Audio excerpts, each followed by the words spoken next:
आप सभी का स्वागत है बिंदास खबरें में। देश और दुनिया की तमाम बड़ी खबरों को इस वीडियो में जानेंगे।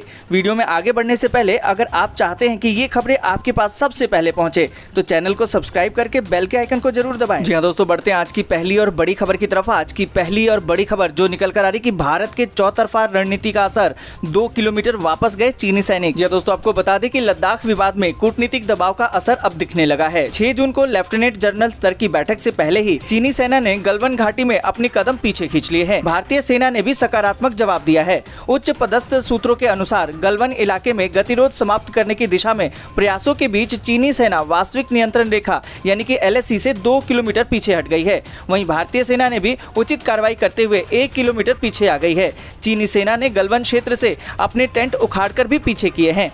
पिछले महीने चीनी सेना ने LAC के पास टेंट लगा दिए थे, जिसके बाद भारतीय सैनिक भी उस इलाके में जम गए थे। दोस्तों, आपको बता दें कि दोनों देशों में तनाव एकदम बढ़ गया था। दोनों तरफ की तैयारियों को देखते हुए स्थिति बिगड़ने की आशंका जताई जा रही थी। दोस्तों, आगे बढ़ने से पहले वीडियो को लाइक और शेयर जरूर कर दें। अगर अभी तक आपने चैनल को सब्सक्राइब नहीं किया है तो सब्सक्राइब करें, बेल के आइकन को दबाएं, ऑल नोटिफिकेशन को जरूर ऑन करें। इसी के साथ बढ़ते हैं अगली बड़ी खबर की तरफ। अगली बड़ी खबर जो निकल कर आ रही कि हिरासत में लिए गए JNU और DU के छात्र CAA का विरोध करने का है आरोप। जी दोस्तों, आपको बता दें कि कोरोना संकट के बीच दिल्ली पुलिस ने नागरिकता संशोधन कानून यानी कि CAA का विरोध करने वाले कुछ छात्रों को डिटेन किया है। इन छात्रों को दिल्ली के वसंत कुंज और मॉरिस नगर पुलिस थाने में हिरासत में लिया गया है। आपको बता दें कि बताया ये जा रहा है कि हिरासत में लिए गए इन छात्रों में कुछ जवाहरलाल नेहरू विश्वविद्यालय यानी कि JNU के और कुछ दिल्ली यूनिवर्सिटी के छात्र हैं। सूत्रों के मुताबिक JNU के 7 जबकि दिल्ली यूनिवर्सिटी के 5 छात्रों को हिरासत में लिया गया है और इनसे पूछताछ की जा रही है। जी दोस्तों, बढ़ते हैं अगली बड़ी खबर की तरफ। नेपाल सरकार ने अपने नागरिकों को वापस लौटने की इजाजत दी, खोली सीमाएं। जी दोस्तों, आपको बता दें कि नेपाल सरकार ने वापस आने वाले अपने नागरिकों के लिए बॉर्डर खोल दिया है। अब नेपाल के जो नागरिक अपने वतन लौटना चाहते हैं वे जा सकते हैं। भारत और नेपाल सीमा को नेपाली नागरिकों के लिए खोल दिया गया है। यह बॉर्डर मार्च से बंद था। जी हाँ दोस्तों, आपको बता दें कि नेपाल ने अपने नागरिकों को वापस आने की इजाजत उस समय दी है जब उसका भारत के साथ सीमा विवाद चल रहा है। नेपाल सरकार ने अपना नया राजनीतिक नक्शा तैयार किया है, जिसमें भारत के काला पानी, लिपुलेख और लिम्पियाधुरा को भी शामिल किया गया है। दोस्तों, आपको बता दें कि इसको लेकर पिछले कुछ समय से भारत और नेपाल के संबंधों में तल्खियां चल रही थी। हालांकि नेपाल भारत का पुराना मित्र है। नेपाल के नए राजनीतिक नक्शे को लेकर भारत भी अपनी प्रतिक्रिया दे चुका है। जी हाँ दोस्तों, बढ़ते हैं अगली बड़ी खबर की तरफ। एक हफ्ते में दूसरी बार नोएडा में भूकंप, साल में 10 बार हिल चुका है दिल्ली और NCR। ये दोस्तों, आपको बता दें कि दिल्ली से सटे हुए नोएडा में बुधवार रात भूकंप के झटके महसूस किए गए। रिएक्टर स्केल पर इसकी तीव्रता 3.2 मापी गई। भूकंप का केंद्र दक्षिणी पूर्व नोएडा में था। एक हफ्ते में ये दूसरी बार था जब नोएडा में झटके महसूस किए गए। इससे पहले 29 मई को भी दिल्ली NCR में कई इलाकों में भूकंप के झटके महसूस किए गए थे। नोएडा के साथ दिल्ली NCR के कई इलाकों में बीते कुछ माह में भूकंप के कई झटके महसूस किए गए हैं। दोस्तों, आपको बता दें कि बीते करीबन 2 महीने की बात करें तो दिल्ली NCR में 7 बार भूकंप आ चुका है। हालांकि राहत की बात यह रही कि कम तीव्रता के कारण किसी प्रकार का नुकसान नहीं हुआ। दोस्तों, आपको बता दें कि राजधानी दिल्ली और उसके आसपास का इलाका जोन 4 में आता है। ये वो जोन है जहां 7.9 तीव्रता का भूकंप आ सकता है। कई रिपोर्ट्स बताती हैं कि भूकंप के लिहाज से दिल्ली काफी संवेदनशील इलाका है। जी दोस्तों, बढ़ते हैं अगली बड़ी खबर की तरफ। दिल्ली में फिर से कोरोना का विस्फोट, 24 घंटे में 1500 से ज्यादा केस, 600 के पार मौतें। जी दोस्तों, आपको बता दें कि दिल्ली में एक बार फिर कोरोना विस्फोट हुआ है। 24 घंटे में यहाँ रिकॉर्ड तोड़ 1513 नए मामले सामने आए हैं। इसके साथ ही राजधानी में कोरोना से संक्रमित लोगों की संख्या 23,645 हो गई है। पिछले 24 घंटे में 9 लोगों की कोरोना से मौत हुई है। दिल्ली में कोरोना से मरने वालों की संख्या 600 के पार हो गई है। अब तक कुल 606 लोगों ने जान गंवाई है। दिल्ली में पिछले 24 घंटे में सिर्फ 299 मरीज ठीक हुए हैं। दिल्ली में कुल एक्टिव केस 13,497 हैं। इससे पहले मंगलवार को दिल्ली में कोरोना के 1,298 नए मामले सामने आए थे, जबकि 11 लोगों की मौत हुई थी। दोस्तों, बढ़ते हैं अगली बड़ी खबर की तरफ। दिल्ली आने वाले यात्रियों के लिए सरकार ने बदले हैं नियम।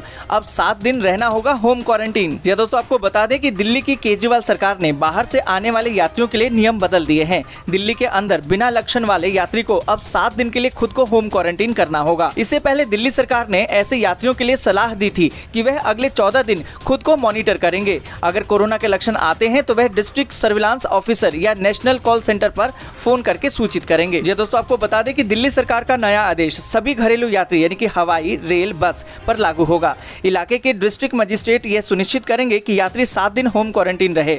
आपको बता दें कि दिल्ली सरकार ने यह फैसला तब लिया है जब राष्ट्रीय राजधानी में कोरोना के मामले तेजी से बढ़ रहे हैं। दोस्तों बढ़ते हैं अगली बड़ी खबर की तरफ। पाकिस्तान को भारत की नसीहत, खाली करे अवैध कब्जे वाला कश्मीर। दोस्तों आपको बता दें कि पाकिस्तान के कब्जे वाले कश्मीर में बौद्ध धर्म के पुरातात्विक स्थलों पर तोड़फोड़ करने और उन्हें नुकसान पहुंचाने की खबरों के बाद अब भारत ने पाकिस्तान को आड़े हाथों लिया है। भारतीय विदेश मंत्रालय ने स्टेटमेंट जारी करके पाकिस्तान को अपनी हरकतों से बाज आने की नसीहत दी है। स्टेटमेंट में पाकिस्तान से अवैध कब्जे वाले इलाके यानी कि पाकिस्तान अधिकृत कश्मीर को खाली करने को कहा गया है। दोस्तों आपको बता दें कि इसके अलावा भारत ने पाकिस्तान से पीओके में लोगों के राजनीतिक, आर्थिक और सांस्कृतिक अधिकारों के उल्लंघन को बंद करने को भी कहा है। आपको बता दें कि हाल ही में गिलगित बाल्टिस्तान स्थित ऐतिहासिक बौद्ध धरोहरों को इस्लामिक कट्टरपंथियों ने पेंट से छुपाने और तोड़फोड़ करने और नुकसान पहुंचाने की कोशिश की है। इस विषय को भारत ने बहुत गंभीरता से लिया है। विदेश मंत्रालय ने अपने स्टेटमेंट में कहा है कि पीओके में बौद्ध प्रतीकों का विध्वंस गंभीर चिंता का विषय और निंदनीय है। भारत ने पाकिस्तान से पुरातात्विक धरोहर को संरक्षित करने की मांग भी की है। दोस्तों बढ़ते हैं अगली बड़ी खबर की तरफ। चीन से सीमा पर तनाव के बीच कश्मीर में हाईवे पर लड़ाकू विमान उतारने की तैयारी। दोस्तों आपको बता दें कि पूर्वी लद्दाख में वास्तविक नियंत्रण रेखा पर चीन के साथ बढ़ते सैन्य तनाव के बीच कश्मीर में वायुसेना ने राष्ट्रीय राजमार्ग के साथ 3.5 किलोमीटर की एक हवाई पट्टी का निर्माण शुरू कर दिया है। इस पर लड़ाकू विमान आसानी से उतर और उड़ान भर सकते हैं। यहाँ से नियंत्रण रेखा और वास्तविक नियंत्रण रेखा तक पहुँचने में वायुसेना को बेहद कम समय लगेगा। यह हवाई पट्टी बिजबिहाड़ा में श्रीनगर जम्मू कश्मीर राष्ट्रीय राजमार्ग 44 के साथ बनाई जा रही है। इस पर करीबन 119 करोड़ रुपए की लागत आएगी और यह 8 माह में तैयार हो जाएगा। दोस्तों आपको बता दें कि अधिकारियों ने बताया कि यह पट्टी लगभग 3.5 किलोमीटर लंबी है। 2 दिन पहले ही इसका निर्माण शुरू किया गया है। इसे युद्ध स्तर पर पूरा किया जा रहा है। यह पट्टी किसी भी आपात स्थिति में लड़ाकू विमानों के लिए इस्तेमाल होगी। लड़ाकू विमान इस पर किसी भी समय उतर सकते हैं और उड़ान भर सकते हैं। हवाई पट्टी के निर्माण में जुटे कर्मियों और श्रमिकों के लिए जिला प्रशासन ने विशेष पास जारी किए हैं। दोस्तों बढ़ते हैं अगली बड़ी खबर की तरफ। अमेरिका और कनाडा के लिए 75 उड़ान शुरू करेगा एयर इंडिया। 5 जून से टिकटों की बुकिंग। दोस्तों आपको बता दें कि विदेशों में फंसे भारतीयों को वापस लाने का सिलसिला जारी है। इसके लिए सरकार ने वंदे भारत मिशन शुरू किया हुआ है। इस मिशन के तहत इस महीने अमेरिका और कनाडा के विभिन्न शहरों के लिए 75 उड़ानें शुरू की जा रही हैं। इन उड़ानों के लिए टिकटों की बुकिंग 5 जून से शुरू होगी। 9 जून से वंदे भारत मिशन का तीसरा चरण शुरू होने जा रहा है। दोस्तों आपको बता दें कि एयर इंडिया के मुताबिक 9 जून से 30 जून तक 75 उड़ानें संचालित की जाएंगी। भारत से ये उड़ानें America, Canada, New York, Chicago, Washington, Toronto, San Francisco और वानकोवर के लिए चलाई जाएंगी। इन विमानों के लिए टिकटों की बुकिंग एयर इंडिया की वेबसाइट पर 5 जून की शाम से कराई जा सकती है। दोस्तों बढ़ते हैं अगली बड़ी खबर की तरफ। एक दिन में फ्री 100 SMS भेजने की लिमिट खत्म। ट्राई ने लिया बड़ा फैसला। दोस्तों आपको बता दें कि telecom regulatory authority of India यानी कि ट्राई ने मोबाइल यूजर्स को बड़ी राहत दी है। ट्राई ने एक सिम से रोजाना 100 SMS भेजने की FUP लिमिट खत्म कर दी है। 100 SMS के बाद भेजे गए SMS पर 50 पैसे का चार्ज भी खत्म कर दिया गया है। अब रोज 100 से ज्यादा SMS किए जा सकेंगे। ट्राई ने SMS के लिए टैरिफ के नियमों को लेकर टेलीकम्युनिकेशन टैरिफ ऑर्डर 2020 का ड्राफ्ट जारी कर दिया है। ट्राई का मानना है कि 100 SMS की डेली लिमिट के बाद लगने वाले 50 पैसे का चार्ज रखने की कोई जरूरत नहीं है, क्योंकि स्पैम SMS का पता लगाने के लिए अब पर्याप्त टेक्नोलॉजी है। दोस्तों आपको बता दें कि अभी तक टेलीकॉम ऑपरेटर रोज 100 SMS की लिमिट के बाद प्रति SMS कम से कम 50 पैसे चार्ज करते हैं। यह नियम साल 2012 में लागू हुआ था। ट्राई ने टेलीकॉम सब्सक्राइबर को UCC से बचाने के लिए रोज 100 SMS की लिमिट तय की थी। इसके अलावा ट्राई ने यूजर्स के लिए कुछ साल पहले DND की सर्विस भी शुरू की थी। इस सर्विस के जरिए यूजर्स अपने नंबर पर आने वाले विज्ञापन संबंधी मैसेज को रोक सकते हैं। दोस्तों बढ़ते हैं अगली बड़ी खबर की तरफ। मरकज में आए विदेशी जमातियों के भारत आने पर आजीवन प्रतिबंध, 7 के खिलाफ जांच तेज। दोस्तों आपको बता दें कि निजामुद्दीन स्थित तबलीगी जमात में आयोजित धार्मिक कार्यक्रम में शामिल हुए सभी विदेशियों पर भारत में प्रवेश पर आजीवन प्रतिबंध लगा दिया गया है। दिल्ली पुलिस की सिफारिश पर गृह मंत्रालय ने यह कार्रवाई की है। आपको बता दें कि दिल्ली पुलिस के एक वरिष्ठ अधिकारी ने इसकी पुष्टि भी की है। इसके अलावा अपराध शाखा ने मौलाना मोहम्मद साद के खिलाफ जांच तेज कर दी है। जल्द ही मौलाना साद के खिलाफ बड़ी कानूनी कार्रवाई हो सकती है। बीते सोमवार तक मौलाना साद ने अपराध शाखा को कोरोना टेस्ट की अपनी रिपोर्ट नहीं सौंपी थी। यह भी बताया जा रहा है कि मौलाना साद अभी भी जामिया नगर में परिवार के साथ रह रहे हैं। अपराध शाखा के एक वरिष्ठ अधिकारी ने बताया कि तबलीगी के कार्यक्रम में शामिल होने आए कुल 960 में से 723 विदेशी जमातियों ने ही अपने पासपोर्ट अपराध शाखा में जमा कराए हैं। बाकी विदेशियों ने अपना पासपोर्ट जमा नहीं कराया है। दोस्तों आपको बता दें कि ये विदेशी जमाती पासपोर्ट के बारे में तरह तरह के बहाने बना रहे हैं। हालांकि यह भी हो सकता है कि जो विदेशी जमाती दिल्ली में जिस जगह पर थे वहां की थाना पुलिस ने उनके पासपोर्ट जब्त कर लिए हों। अपराध शाखा अब संबंधित थाना पुलिस से संपर्क साध रही है। दोस्तों बढ़ते हैं अगली बड़ी खबर की तरफ। बॉयकॉट चीन मूवमेंट से भारतीय बाजार में टिकटॉक को पहुंची गहरी चोट। दोस्तों आपको बता दें कि लद्दाख में चीन की आक्रामक मुद्रा की वजह से देश में चीनी उत्पादों के बहिष्कार के बढ़ते शोर से भारतीय बाजार में टिकटॉक जैसे लोकप्रिय चीनी ऐप को चोट पहुंच रही है। डेटा के विश्लेषण से यह बात सामने आई है। हालांकि उद्योग से जुड़े आंकड़े बता रहे हैं कि इस एशियाई दिग्गज की ओर से विकसित किए गए कम ज्ञात ऐप्स मौजूदा स्थिति में भी भारत में फल फूल रहे हैं। दोस्तों आपको बता दें कि फिनलैंड स्थित mobile ranking platform app follow का डेटा बताता है कि टिकटॉक जैसे एप्लीकेशन को लद्दाख सीमा पर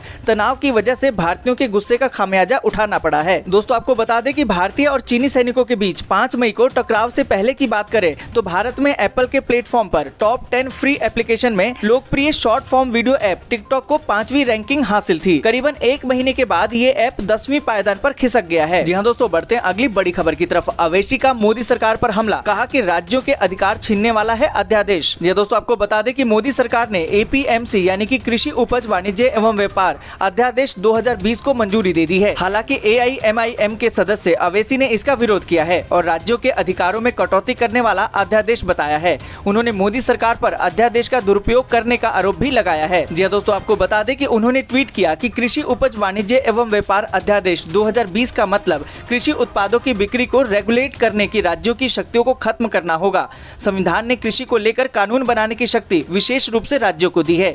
केंद्र सरकार एक बार फिर से राज्यों की शक्तियों को छीनने के लिए ऑर्डिनेंस का दुरुपयोग कर रही है। साथ ही केंद्र सरकार किसानों को कोई आर्थिक मदद नहीं दे रही है। ये दोस्तों बढ़ते हैं अगली बड़ी खबर की तरफ। पंजाब में 2022 चुनाव से पहले कांग्रेस छोड़कर आप का दामन थाम सकते हैं सिद्धू। ये दोस्तों आपको बता दें कि आम आदमी पार्टी पंजाब में 2022 में होने वाले विधानसभा चुनाव से पहले क्रिकेटर से राजनेता बने प्रदेश के पूर्व मंत्री नवजोत सिंह सिद्धू को लुभाने की कोशिश कर रही है। इस संबंध में सिद्धू की टिप्पणी लेने के लिए भेजे गए संदेश का कोई उत्तर नहीं मिल सका है। आपके पंजाब प्रभारी जरनैल सिंह ने बताया कि जो लोग ईमानदार इरादों के साथ पार्टी में शामिल होने के इच्छुक हैं, उनका हम स्वागत करेंगे। हालांकि उन्होंने कहा कि इस बारे में नहीं जानते कि कांग्रेस नेता के साथ किसने बातचीत की है। ये दोस्तों आपको बता दें कि सूत्रों के मुताबिक सिद्धू को आपके पाले में लाने के लिए चुनावी रणनीतिकार प्रशांत किशोर पर्दे के पीछे से काम कर रहे हैं। सिद्धू के करीबी सूत्र ने बताया कि मंगलवार शाम को किशोर के साथ व्हाट्सएप कॉल और मैसेज के दौरान सिद्धू ने आप में शामिल होने के नियम और शर्तों पर चर्चा की। ये दोस्तों बढ़ते हैं अगली बड़ी खबर की तरफ। सीएम योगी ने अधिकारियों को जारी किए आदेश, अभियान चलाकर सभी पात्र लोगों के राशन कार्ड बनाए जाए। जी हाँ दोस्तों आपको बता दें कि मुख्यमंत्री योगी आदित्यनाथ ने अधिकारियों को निर्देश दिया है